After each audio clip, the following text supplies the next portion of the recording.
Gerai žinoma ir viena pirmaujančių virtuvės baldų gamintoja uždaroji akcinė bendrovė Vokie3 pristato šių metų naujienas. Viena jų atnaujintas praėjusių metų baldų parodos lyderis metų gaminio titulą bei nemažai žiūrovų simpatijų pelnęs virtuvės baldų komplektas Kaštonas. Bendrovės dizainerių dėka dabar jis daug solidesnis bei modernesnis, tačiau jo kaina liko tokia pat. Pastebėjus, jo klasika išlieka nekintama vertybė, Vokie pirmą kartą savo istorijoje ėmė naudoti ir natūralų medžio masyvą. Būtent jis panaudotas klasikinio stiliaus virtuvės balduose Granatas.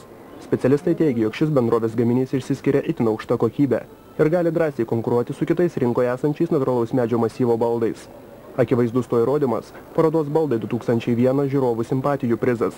Tarp daugybės įvairių firmų ir šalių baldų žiūrovai geriausiai išrinko būtent klasikinį Granatą. Trečia naujovė virtuvės baldų komplektas Melisa. Tai lyg tarpinis variantas tarp to, ką Vokie gamino iki šiol ir karščiausių jos naujienų. O tai reiškia, jog šiame komplekte puikiai dera ir sintetinės medžiagos, MDF plokštės ir natūralus medis.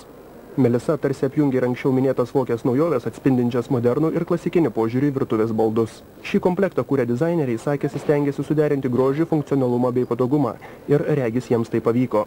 Melisos autorius už savo kūrinį gavo šių metų baldų parodos diplomą. Visos trys naujosios virtuvės baldų serijos pasižymi itin aukšta kokybė, dizainu ir, kas ypač svarbu, puikiu funkcionalumu.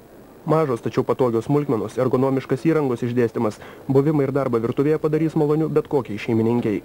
Beje, šiuo metu yra ir puikia proga pasinaudoti Vokies teikiamomis nuolaidomis. Melisa galima įsigyti su 10, o Granatą su 15% nuolaida.